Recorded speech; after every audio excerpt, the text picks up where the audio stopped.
Hello, and thanks for joining me for another day of new information. It is an online learning day, so let's get started. Our focus today, our essential question, if you think of it that, is what are examples of renewable energy sources? So let's think about the stuff we know so far. We know the ways that energy can be stored. We know that a lot of energy is used for electricity.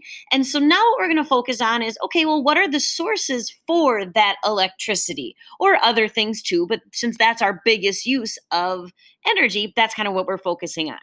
Before we get into our new topic, I do have a bell ringer for you. So you can put this answer on, remember, an output page in your notebook. So a non notes page, right? So you could go back to the last notes you took on electricity, and you could put this bell ringer on the page next to that. Go ahead and put the date on there and think about this question.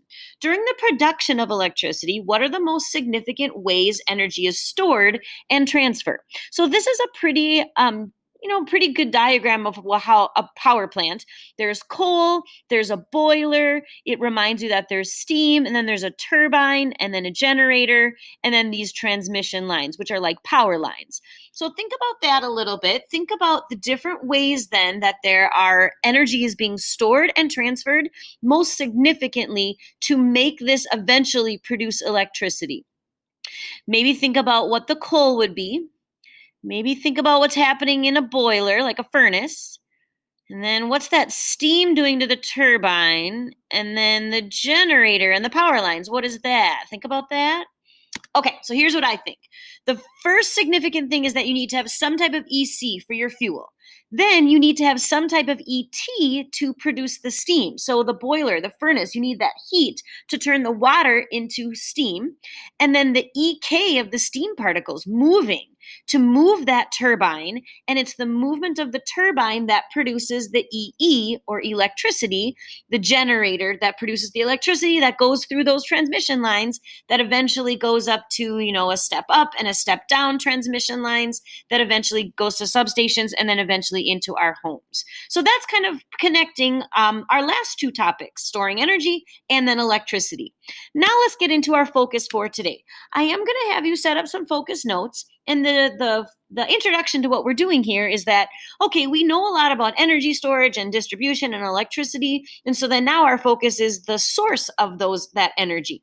So what you're going to do today on Schoology, you're going to find some different energy source video links. They're in our folder for today.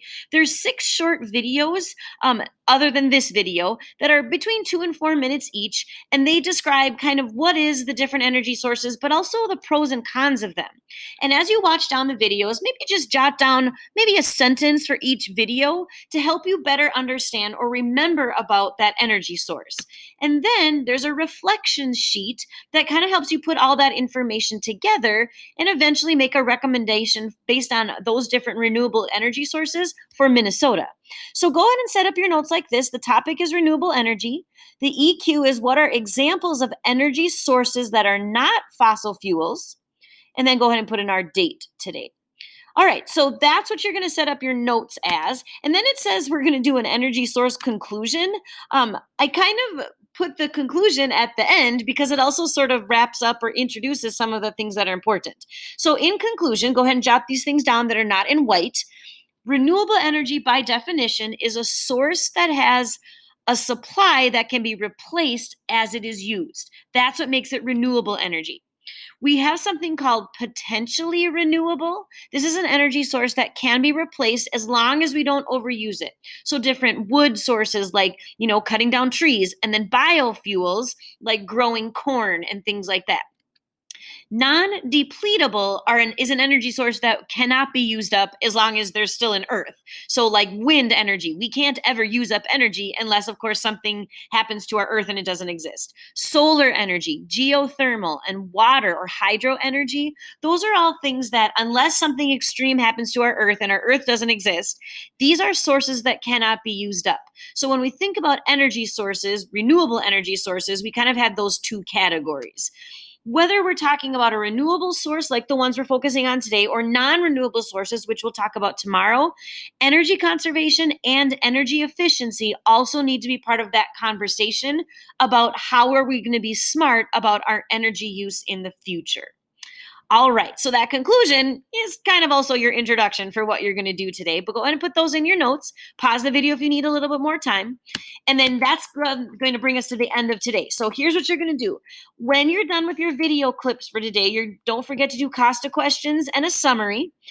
And then there's a renewable energy reflection assignment posted in our folder for today. So after you watched all the video clips, you've taken some notes, you did some Costa questions, then you're going to do those renewable energy reflection assignment. And then the next time we'll be together is tomorrow, if you're watching this on Wednesday, for our 9 a.m. Thursday Zoom session. Thanks so much for listening. Bye.